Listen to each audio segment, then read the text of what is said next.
Hi hello नमस्कार, मी अमृता. आपल्या अमृतावारी व्लॉगमध्ये सगळ्यांचं अगदी मनापासून स्वागत करत आहे. तर आता मी आले माहेरी आईच्या तिकडं, म्हणून आता इकडचेच व्लॉग तुम्हाला बघायला भेटणार आहेत. विलेज लाईफ माझी बघायला भेटणार आहे. तर आता इकडे शेतात, माझ्या आईच्या तिकडे ना शेतातच राहतात. म्हणजे गावात घरं खूप कमी राहिलेली आहेत. जुने वाडे आहेत गावात फक्त, बाकी सगळ्यांनी आपापल्या शेतातच घरं बांधलेली आहेत. आमचं पण तसंच आहे, आजूबाजूला सगळं शेत आहे आणि मध्ये मध्ये आपल्या आपल्या शेतात सगळ्यांनी आपापली घरं बांधलेली आहेत.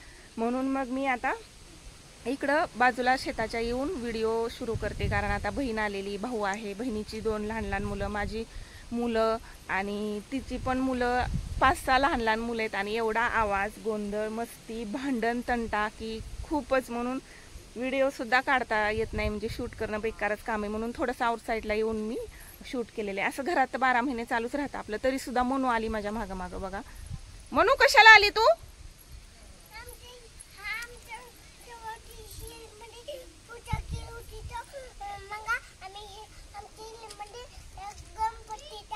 टाकला गणपती विहिरीत टाकला होय. बर, चला आता घरी. तर मला आता इथं 2 मिनिटं आली व्हिडिओ शूट करायला, तरी पण मागं मागं पोरं आले, त्याच्यामुळं लय अवघड आहे इथं. तर चला मी तुम्हाला थोडक्यात दाखवते, विहीर आणि शेत दाखवते. तर बघा,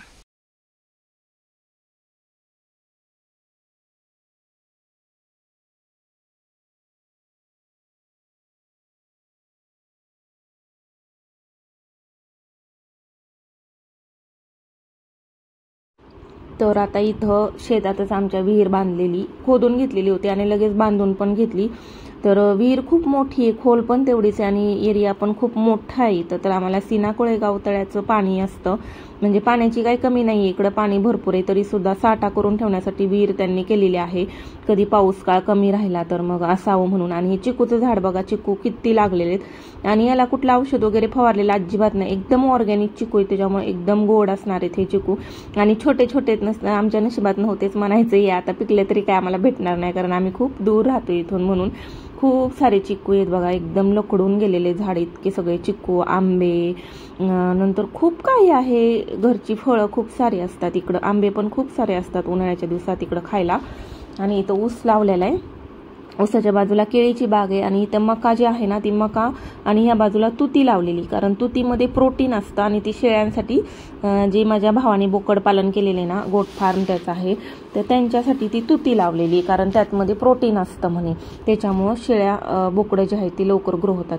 तर इथं ट्रॅक्टरची सगळी अवजारं त्यांनी लाईननी लावून ठेवलेली आहेत, म्हणजे त्याला एका रस्त्याच्या एका बाजूला लावून ठेवलेली. तर शेतकरी म्हटलं की सगळं आलंच, तुमच्या पण ती लक्षात येईल. आणि इथं बघा, ही ऑर्गॅनिक केळी आहे, तिकडे केळीची बाग आहे, तिकडं सगळी रासायनिक औषधं फवारलेली आहेत. पण ही जी केळी आहे ना, घरातच एका कंपाऊंडमध्ये एका कोपऱ्याला लावलेली, ही एकदम ऑर्गॅनिक केळी, ह्याला काय फवारलेलं नाही किंवा रासायनिक औषधं घातलेली नाही, म्हणून ती छोटी छोटी. आणि त्यातली एक पिकायला सुद्धा लागली. तर बाजूलाच आंब्याची झाडं आहेत, मोठं असं कढीपत्त्याचं झाड आहे, आंबे, कढीपत्ता, केळी, त्याच्यानंतर पेरूची पण खूप झाडं आहेत. बरं, पेरू पण आहेत तिकडं, कुठं ते एवढं मला माहित नाही, पण पेरूची झाडं आहेत एवढं माहिती.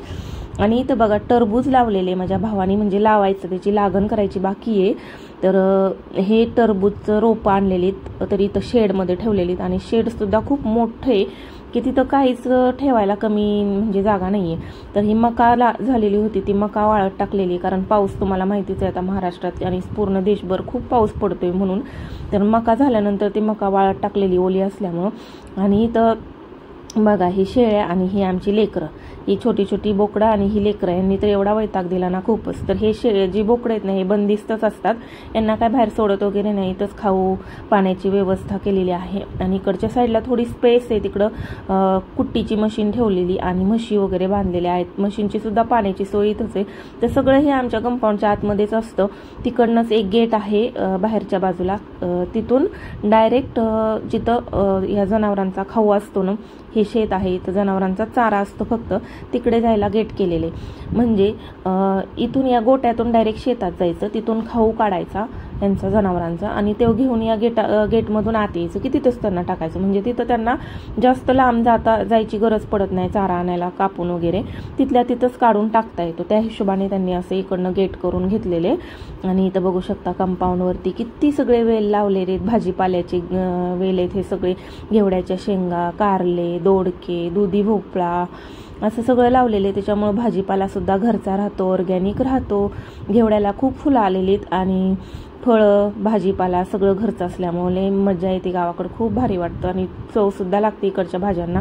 तर कारले लागलेले छोटे छोटे आणि ह्याला दोडकेसुद्धा खूप सारे होते, पण शिवानी कालच गेली त्याच्यामुळे ते सगळं जेवढे खायला आलेले होते तेवढे तोडून घेऊन गेली. आणि आता बाकी फुलं लागलेली आहेत भोपळ्याला वगैरे. तर आमची म्हणून फुलंच ठेवत नाही, ती देवाला आणून वाहते, तिला वाटते फुलांचंच झाड आहे. तर खालच्या बाजूची सगळी फुलं तोडते आणि देवघरात आणून देवासमोर ठेवून देते, असं करते ती. म्हणून याची फुलं कमी झालेली. तर इथली केळी ना बघा, तुम्हाला मी दाखवली होती. हा व्लॉग मी दुसऱ्या दिवशी कंटिन्यू करते. तर ती केळी मी तोडून खाल्ली, इतकी गोड लागली ना, खूप गोड लागली ही केळी. एक आंबट गोड चव असते बघा, म्हणजे गावरान केळीला वेगळीच चव असते, ती तशी लागली ही. आणि हे कमळ काल व्हिडिओ घेतला तेव्हा फुललेलं नव्हतं आणि आज फुलले आणि आतमध्ये बघा छोटे छोटे केळी लागलेली ह्याला. तर हे बघायला सुद्धा, हे बघताना जो अनुभव येतोय ना त्यातून सुद्धा खूप जास्त आनंद भेटतोय. कारण आता बऱ्याच वर्षांपासून लग्नानंतर शहरात राहिल्यामुळं हे सगळं अनुभवायलाच भेटत नाही इकडं.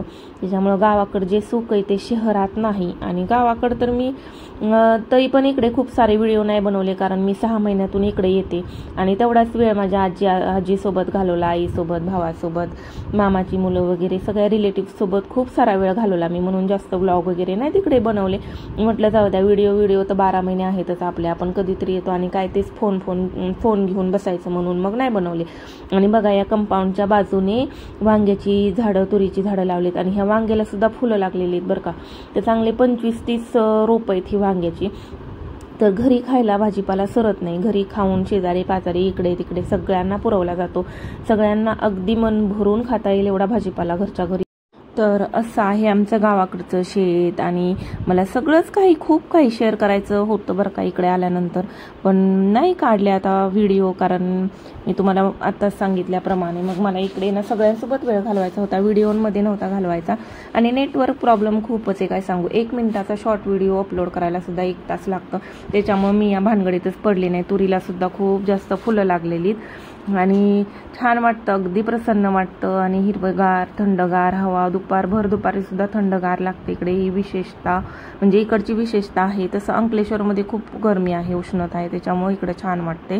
तर आमचा गावाकडचा हा व्लॉग तुम्हाला कसा वाटला, आवडला की नाही नक्की सांगा. आवडल्यास चॅनलला सबस्क्राईब करायला विसरू नका, व्हिडिओ लाईक करायला अजिबात विसरू नका आणि तुम्हाला व्हिडिओ हेल्पफुल वाटल्यास कोणाला शेअर करायला सुद्धा अजिबात विसरू नका. चला मग आजचा व्हिडिओ इथेच थांबवते, भेटूया पुढच्या व्लॉगमध्ये. तोपर्यंत सर्वांना बाय बाय.